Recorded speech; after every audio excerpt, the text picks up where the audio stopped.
बंधु माने आज कार्यक्रम को आपण मानक स्वागत। आज कार्यक्रमटी मेष राशि व्यक्ति विशेष मानक बहुत गुरुत्वपूर्ण अटे, बहुत ही खास अटे। कारण आगामी समय को आपण धूमधाम रे पालन करने को प्रस्तुत हुंतु, कारण आपणकर 4टी प्रमुख स्वप्न सत होगाकू जाउछि। बकरी शनि आपणकर अटकी रहिथिबा भाग्यर द्वार खोली देबे। आपणक जीवन आ पूर्व परि रहिबो नाही। बंधु माने एही अगस्त मासरे एपरि घटना घटिबो जहाँ आपण केबे स्वप्न रे मध्य भाबी नथिबे। जो माने आपणको थरे प्रत्याख्यान करिथिले से माने शीघ्र आपणको अनुग्रह पई भिक्षा मागिबे। जहाँ हजि जाइथिला ताहा आपणको पाखको फेरी आसीबो। आपणको पई अगस्त मासरे बहुत किछि रहिछि, किंतु ता सहित आपणको किछि सतर्कता मध्य अवलंबन करिबा पई पड़िबो। ऋण, आर्थिक संघर्ष एवं मानसिक चिंतार बोझरु निजको मुक्त करिबा पई आपणको किछि शक्तिशाली प्रतिकार मध्य अवलंबन करिबाकू पड़िबो। बंधु माने वर्षर प्रथम 7 मास आपण यह जानिबा पूर्वरु उड़ीगला, तथापि गोटे कथा आपणको मनरे भाराक्रांत होईछि। वर्ष आरंभ होइबा परठारु दायित्व गोटे परे गोटे गदा होईछि। आपणको आपणको इच्छा विरुद्ध रे कर्तव्य करिबाकू एवं आपण केबे करिबाकू चाहुनथबा कार्य करिबाकू बाध्य करा जाईछि।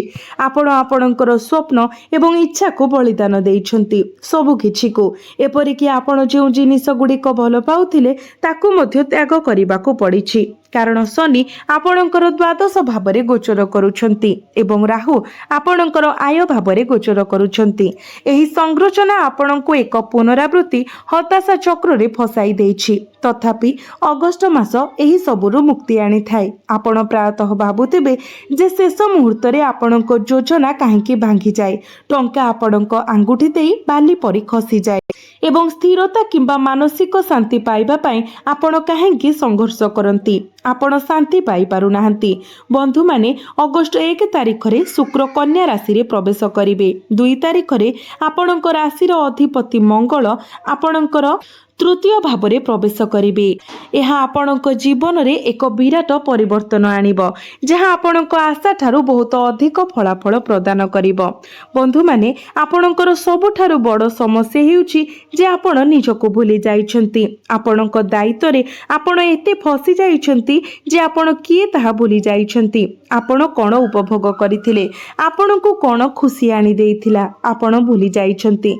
आपण केवल भारग्रस्त पशु परी आपणकर जीवन बंचुछन्ति। तथापि मेष राशि मंगलंकर एही गोचर एवं शनिंकर बक्री चलन संकेत दिए जे निज पाई बंचिबार समय आसीछि, निज पाई किछि करिबार समय आसीछि। जदि आपण किछि गुरुत्वपूर्ण हासिल करिबाको चाहुछन्ति तेबे अगस्त मासटी हेउछि ताहा करिबार। बंधु माने एही मास को हालुका भाबरे नियंतु नाही। तो बंधु माने अगस्त विषय एते विशेष कौन? प्रति मासरे ग्रह मानकर राशि परिवर्तन हुए, तेबे एही मास को काहेकि एते गुरुत्व दिया जाइछि? तो बंधु माने आपणक राशि अधिपति मंगलंक कथा देखंतु। से द्वितीय भावरु तृतीय भाव को चलन करिवे। तृतीय भावरे मंगलंकर उपस्थिति आपणकर साहस एवं उद्यम को वृद्धि करिवो, आपणकर आत्मविश्वास को वृद्धि करिवो। अनेक दिन धरि आपण भय करूछन्ति जे किछि भूल होई पारे, आपणक भविष्यत रे किछि अप्रीतिकर घटना घटी पारे। सेही भय एबे शेष हेबाकू जाउछि। बंधु माने आपण देखुछन्ति कि गत किछि मास धरि आपण एक अनावश्यक भय अनुभव करिछन्ति। आपण चिंतित थिले जे किछि भूल होई पारे, आपणकर क्षति होई पारे किंबा आपणक परिवारर क्षति होई पारे। आपणक भविष्यत कोन हेबो से विषय चिंतित थिले। तो एही अगस्त मासरे से भय उभान हेबाकू जाउछि। एबेठारु आपणकर निष्पत्ति गुड़िक उत्कृष्ट फलाफल प्रदान करिवो। जेतेबेले 2 तारिख रे मंगल तृतीय भावरे प्रवेश करिवे, सेतेबेले आपणकर शक्ति स्तर वृद्धि हेबो, आपणकर चिंताधारार स्पष्टता उन्नत हेबो एवं आपण प्रत्येक कार्य आत्मविश्वासर सहित करिवे। तथापि अन्य पक्षरे आपण शीघ्र हेबार संभावना सृष्टि करिपारे। मने रखंतु, केवल एक कार्य असंभव मने हेबार अर्थ नुहे जे आपण ताहा करिबाकू पड़िबो। आपणकर एक जिदखोर स्वभाव अछि। आपण असंभव को संभव करने को चाहते किंतु केतेक समय आमर मंगल छाड़ी देवार निहित आपण मन रखा उचित जे जदि किछि आपणकर मानसिक शांति पाई क्षतिकारक तेबे आपण को सेथिरु दूरेई जिबाको पड़िबो ताहा संपर्क चाकरी किंबा स्वप्न हेउ जदि आपण एहाको छाड़िबाको पड़े तेबे ताहा करंतु आपणकर भविष्यतर मंगल एहा उपरे निर्भर करे मोटामोटी भावरे मंगलंकर प्रभाव बहुत सकारात्मक केवल तरबरिया भावरे काम करिबारु दूरेई रुहंतु एवं जिदखोर स्वभाव को परित्याग करंतु। एबे आसंतु देखिबा शनिंकर बक्री चलन विषय जुलाई शेष शनि बक्री होइजिबे एवं एहार प्रभाव अगस्ट मास सारा अनुभूत हेब जहा संभावना थाए जे सुजोगर द्वार खोली देब एवं आपणक मानसिकता को परिवर्तन करिब। बंधु माने शनि आपणकर द्वादश भावरे अछंती खर्च एवं विदेश यात्रार भावरे जदि आपण विदेश रे काम करंती विदेश रे व्यवसाय करंती किंबा विदेश रे बसवास करबाकु चाहंती तेबे द्वादश भाव अत्यंत गुरुत्वपूर्ण। एही भावरे शनि बक्री हेबार अर्थ प्रायतः पूर्वरु हजि जाइथिबा किंबा पछरे पड़ी जाइथिबा जिनिस गुड़िको पुनर्बार फेराई आनिबा अतीतर समस्या गुड़िक पुनर्बार देखा देई पारे एवं शेषरे आपण पूर्वरु अस्वीकृत होइथिबा कठिन परिश्रमर फल पाई पारंती। तेणु जदि आपण एक स्वप्न परित्याग करथिले किंबा दूरेई जाइथिले तेबे ताहा एबे सत्य हेबा पई जाउछि। जदि आपण विदेश जिबा पई चाहुथिले किंतु परिस्थिति भल नथिला तेबे परिस्थिति एबे अनुकूल हेबारे लागिछि। शनिकर स्थिति आपणक पई बहुत लाभदायक प्रमाणित हेबो। एहा सहित आपणको मने रखिबाकू पड़िबो जे जेतेबेले शनि बक्री होइजिबे सेतेबेले आपणकर चिंता वृद्धि पाइबो आपण खर्च संपर्क रे टिके अधिक चाप स्तर एवं चिंता अनुभव करि पारंती अतीतर खर्च मध्य मने पड़ी पारे तेणु आपणको आपणकर मानसिक शांति बजाय रखिबा उपरे अधिक ध्यान देबा उचित।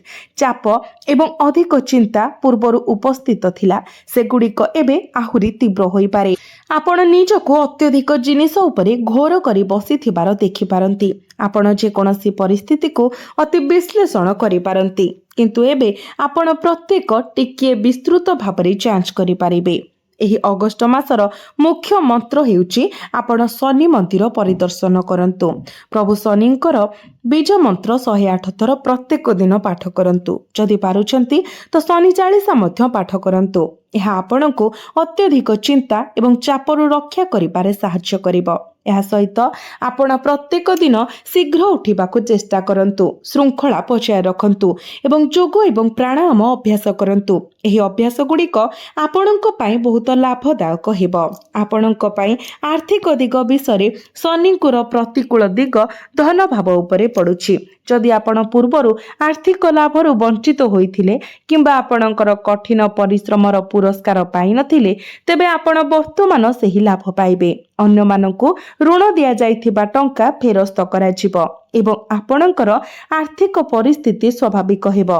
पारिवारिक विषय जे कोनोसी दीर्घकालीन समस्यार समाधान हेबार संभावना अछि जदियो एक पुराना प्रसंग पुनर्बार उठी पारे तेनु आपणकु टिके सतर्क रहिबाकू पड़िबो। आसंतु एबे आगको बढ़िबा सकारात्मक खबर सहित आलोचना करिबा पई किछि गुरुत्वपूर्ण सतर्कता अछि। गत किछि मास मध्यरे आपण किछि स्वप्न भांगी जाइथिबा देखिछंती एवं किछि निकटतर लोकंक सहित संपर्क हराइछंती। शनि 7.5 आरंभ हेबा परठारु आपणक पई एहा एक प्रकारर होई आसीछि आपणकर जीवन भंगा स्वप्न भଳି होई जाइछि आपण जहा चाहुतिले ताहा करि पारिले नाही एवं जेतेबेले आपण अन्य मानकु निजको प्रकाश करिबाकू चेष्टा कले सेमाने आपणकु बुझी पारिले नाही आपण नीरवरे कष्ट पाउछंती कारण केही आपणकर भावना को बुझी पारु नथिले। एक संपर्क जहा पूर्वरु उत्कृष्ट थिला जोठारे अन्य व्यक्ति आपणकु प्रकृतरे बुझी पारुथिले तार चमक हराइछि शीतलता एवं नीरसतार भावना सृष्टि होइछि संपर्क सम एवं आपण पूर्वरु देखिथिबा स्वप्न गुड़िक आउ पूर्व भଳି नाही सबकिछि परिवर्तन हेउछि तथापि एही प्रक्रिया आपणकु भीतररु शक्तिशाली करूछि जदियो आपण निजको एकाकी पाउछंती ଏହି ଅଗଷ୍ଟ ମାସ ଆପଣଙ୍କର ଆଭ୍ୟନ୍ତରୀଣ ଶକ୍ତିକୁ ସୁଦୃଢ଼ କରିବ। ମଙ୍ଗଳ ଆପଣଙ୍କର ତୃତୀୟ ଭାବରେ ପ୍ରବେଶ କରୁଛନ୍ତି। ଯେହେତୁ ମଙ୍ଗଳ ହେଉଛନ୍ତି ଆପଣଙ୍କ ରାଶିର ଅଧିପତି, ତ ମଙ୍ଗଳଙ୍କର ଏହି ଗୋଚର ଆପଣଙ୍କୁ ଆଭ୍ୟନ୍ତରୀଣ ଭାବରେ ଶକ୍ତିଶାଳୀ କରିବ। ଶନି ବକ୍ରି ହୋଇ ଆପଣଙ୍କର ସ୍ଥିରତା ଆଣିବେ। ଏହା ଆପଣଙ୍କ ପାଇଁ ଅତ୍ୟନ୍ତ ଲାଭଦାୟକ, କାରଣ ଯେତେବେଳେ ଜଣେ ବ୍ୟକ୍ତି ମାନସିକ ଭାବରେ ଦୃଢ଼ ଏବଂ ସ୍ଥିର ହୋଇଯାଏ, ଜିନିଷଗୁଡ଼ିକ ସ୍ୱାଭାବିକ ଭାବରେ ସ୍ଥାନରେ ପଡ଼ିବା ଆରମ୍ଭ କରେ। ତ ଆପଣଙ୍କୁ ଗୋଟିଏ କଥା ବୁଝିବାକୁ ପଡ଼ିବ, ଏବେ କେବଳ ଆପଣ ଏବଂ ଆପଣଙ୍କର ପରିବାର ହିଁ ଆପଣଙ୍କ ପାଇଁ ଗୁରୁତ୍ୱପୂର୍ଣ୍ଣ। ଆପଣ ଅନ୍ୟ କାହା ଉପରେ ଧ୍ୟାନ ଦେବା ଉଚିତ ନୁହେଁ। ଆପଣଙ୍କର କ୍ୟାରିୟର, ଆପଣଙ୍କର ସ୍ୱପ୍ନ ଏବଂ ଆପଣଙ୍କର ପରିବାର ଅପେକ୍ଷା ଅନ୍ୟ କୌଣସି ସମ୍ପର୍କ ଅଧିକ ମୂଲ୍ୟବାନ ନୁହେଁ। ଆପଣଙ୍କୁ କେବଳ ଏତିକି ବୁଝିବାକୁ ପଡ଼ିବ। ଏହା ବ୍ୟତୀତ ଏହି ମାସରେ ସବୁଠାରୁ ଗୁରୁତ୍ୱପୂର୍ଣ୍ଣ ଘଟଣା ହେଉଛି ସୂର୍ଯ୍ୟ ସିଂହ ରାଶିରେ ପ୍ରବେଶ କରୁଛନ୍ତି, ଯାହା ଆପଣଙ୍କର ପଞ୍ଚମ ଭାବର ଅଧିପତି ଅଟନ୍ତି। ତ ପଞ୍ଚମ ଭାବଟି ପ୍ରେମ, ଶିକ୍ଷା ଏବଂ ସନ୍ତାନର ଭାବ ହୋଇଥାଏ। ତ ଯେହେତୁ ପଞ୍ଚମ ଭାବ ସୂର୍ଯ୍ୟଙ୍କ ଦ୍ୱାରା ଶାସିତ ସିଂହ ରାଶି ସହିତ ସମାନ, ତେଣୁ ସିଂହ ରାଶିରେ ସୂର୍ଯ୍ୟଙ୍କର ପ୍ରବେଶ ଏହି ଭାବକୁ ଆକ୍ଟିଭ କରିବ। ଆପଣ ପଞ୍ଚମ ଭାବର ସମ୍ପୂର୍ଣ୍ଣ ପ୍ରଭାବ ଅନୁଭବ କରିବେ।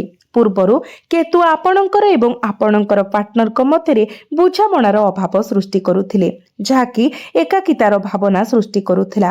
କେତୁ ସେଠାରେ ଅବସ୍ଥାପିତ ହେବା ସହିତ ଆପଣ ଅନୁଭବ କରୁଥିଲେ ଯେ ଆପଣଙ୍କ ପିଲାମାନେ ଭୁଲ ପଥରେ ଯାଉଛନ୍ତି ଏବଂ ଆପଣଙ୍କ କଥା ଶୁଣୁନାହାନ୍ତି।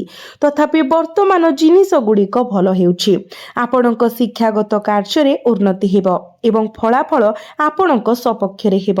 ପ୍ରେମ ସମ୍ପର୍କରେ ଏହି ଭାବ ସୂର୍ଯ୍ୟଙ୍କ ଆଗମନ ଆପଣଙ୍କୁ ଏକ ନିର୍ଦ୍ଦେଶାତ୍ମକ ଉପସ୍ଥିତି ଦେବ। ତଥାପି ଆପଣଙ୍କୁ ଆପଣଙ୍କର ପ୍ରେମ ସମ୍ପର୍କରେ ସତର୍କତା ଅବଲମ୍ବନ କରିବାକୁ ପଡ଼ିବ, କାରଣ ସୂର୍ଯ୍ୟଙ୍କର ପ୍ରଭାବ ଜଣେ ବ୍ୟକ୍ତିଙ୍କୁ ରାଜା ପରି ଅନୁଭବ କରାଇପାରେ। ଆଦେଶ ଜାରି କରିବାକୁ ଏବଂ ବିଶ୍ୱାସ କରିବାକୁ ପ୍ରବଣ ଯେ ସେମାନେ ହିଁ କେବଳ ଠିକ୍। ଆପଣଙ୍କୁ ସଚେତନ ରହିବା ଏବଂ ଆପଣଙ୍କ ସାଥୀଙ୍କ କଥା ଶୁଣିବା ଆବଶ୍ୟକ। ବୁଝନ୍ତୁ ଯେ ଅନ୍ୟ ବ୍ୟକ୍ତି ସର୍ବଦା ଭୁଲ ନୁହନ୍ତି। ଏହା ସହିତ ଆପଣଙ୍କ ପିଲାମାନଙ୍କ ଉପରେ ଆପଣଙ୍କର କର୍ତ୍ତୃତ୍ୱ କିମ୍ବା ଆପଣଙ୍କର ନିଷ୍ପତ୍ତି ସେମାନଙ୍କ ଉପରେ ଲଦିବା ଠାରୁ ଦୂରେଇ ରୁହନ୍ତୁ। ଯେହେତୁ ସୂର୍ଯ୍ୟ ପଞ୍ଚମ ଭାବରେ ଅଛନ୍ତି ଏବଂ ସୂର୍ଯ୍ୟ ଏକ କଠୋର ଅଗ୍ନିମୟ ଗ୍ରହ, ଆପଣ କ୍ରୋଧର ଶିକାର ହୋଇପାରନ୍ତି ଏବଂ ଗ୍ରହଣ କରିବାକୁ ଆପଣଙ୍କୁ କଷ୍ଟକର ହୋଇପାରେ। ତଥାପି ଏହି ସମୟ ଅଛି ଯେତେବେଳେ ଆପଣଙ୍କୁ ଠିକ୍ ସମୟରେ ଆପଣଙ୍କର ସ୍ଥାଣୁତାକୁ ଦୃଢ଼ ଭାବରେ ଠିଆ ହେବାକୁ ପଡ଼ିବ। ଆପଣଙ୍କର ପିଲାମାନଙ୍କ ସହିତ ହେଉ କିମ୍ବା ଆପଣଙ୍କ ପାର୍ଟନରଙ୍କ ସହିତ। ଏବଂ ଅଗଷ୍ଟ ମାସ ପାଇଁ ଏକ ଗୁରୁତ୍ୱପୂର୍ଣ୍ଣ ପ୍ରତିକାର ଅଛି, ବିଶେଷ କରି ଶନିଙ୍କର ବକ୍ରି ଚଳନ ପାଇଁ। ଏହାକୁ କରିବାକୁ ଭୁଲନ୍ତୁ ନାହିଁ, କାରଣ ଏହା ଆପଣଙ୍କୁ ଜୀବନରେ ବର୍ତ୍ତମାନ ଯେକୌଣସି ସ୍ଥିରତାର ସମ୍ମୁଖୀନ ହେଉଥିବାରୁ ମୁକ୍ତ କରିବାରେ ସାହାଯ୍ୟ କରିବ। କାରଣ ବର୍ତ୍ତମାନ ଆପଣ ଶନିଙ୍କ 7.5 ପର୍ଯ୍ୟାୟର ପ୍ରଭାବରେ ଅଛନ୍ତି। ଆପଣଙ୍କୁ କିଛିଟା ବାଧାଗ୍ରସ୍ତ ଅନୁଭବ କରାଉଛି, କିନ୍ତୁ ଚିନ୍ତା କରନ୍ତୁ ନାହିଁ, ଏହି ମେଘ ଗୁଡ଼ିକ ସଫା ହୋଇଯିବ। ଆପଣଙ୍କୁ ଖରାପ ସାଥିରୁ ଦୂରେଇ ରହିବାକୁ ପଡ଼ିବ, କାରଣ ଶନି ବର୍ତ୍ତମାନ ବକ୍ରି ଚଳନ କରୁଛନ୍ତି। ବକ୍ରି ଶନି ଭୁଲ ଲୋକଙ୍କ ଠାରୁ ଦୂରେଇ ରହିବାକୁ ପରାମର୍ଶ ଦିଅନ୍ତି। ଆପଣଙ୍କୁ ଆପଣଙ୍କ ଖର୍ଚ୍ଚ ଉପରେ ମଧ୍ୟ କଡ଼ା ଲଗାମ ରଖିବାକୁ ପଡ଼ିବ। ବୁଦ୍ଧିମାନ ଭାବରେ ଖର୍ଚ୍ଚ କରନ୍ତୁ। ବାଜି ଏବଂ ଜୁଆ ଠାରୁ ଦୂରେଇ ରୁହନ୍ତୁ। ଏହା ବ୍ୟତୀତ ବର୍ତ୍ତମାନ ମଙ୍ଗଳ ଦ୍ୱିତୀୟ ଭାବରେ ଥିବାରୁ ଏସିଡିଟି ଏବଂ ଗ୍ୟାସ୍ ଭଳି ସମସ୍ୟା ଦେଖା ଦେଇପାରେ। ତେଣୁ ଅଳ୍ପ ପରିମାଣର ଖାଦ୍ୟ ଖାଇବା ମଧ୍ୟ ଏସିଡିଟି ସୃଷ୍ଟି କରିବ। ତେଣୁ ଖାଦ୍ୟ ପାନୀୟ ଉପରେ ଯଥାସମ୍ଭବ ସତର୍କ ରୁହନ୍ତୁ। ଏବେ ଆସନ୍ତୁ ଜାଣିବା ପ୍ରତିକାର ବିଷୟରେ। ଆପଣ ପ୍ରତ୍ୟେକ ଦିନ ହନୁମାନ ଚାଳିଶା ପାଠ କରନ୍ତୁ। ପ୍ରତ୍ୟେକ ମଙ୍ଗଳବାର ଦିନ କିଛି ଦାନ କରନ୍ତୁ ଗରିବ ଏବଂ ଦୁଃଖୀ ଲୋକଙ୍କ ପାଇଁ। ପ୍ରତ୍ୟେକ ଦିନ ମଙ୍ଗଳଙ୍କର ବୀଜ ମନ୍ତ୍ର 108 ଥର ଜପ କରନ୍ତୁ ଏବଂ ପ୍ରତ୍ୟେକ ଶନିବାର ଦିନ ଶନି ମନ୍ଦିର ପରିଦର୍ଶନ କରି ଶନି ଚାଳିଶା ପାଠ କରନ୍ତୁ। ପ୍ରତ୍ୟେକ ଦିନ କୁକୁରକୁ ରୁଟି ଖାଇବାକୁ ଦିଅନ୍ତୁ ଏବଂ ମାଛମାନଙ୍କୁ ମଧ୍ୟ ଅଟା ଗୁଳା ଖାଇବାକୁ ଦିଅନ୍ତୁ। ଆପଣଙ୍କୁ ଅଧିକ ମାତ୍ରାରେ ଶୁଭ ଫଳ ପ୍ରାପ୍ତି ହେବ।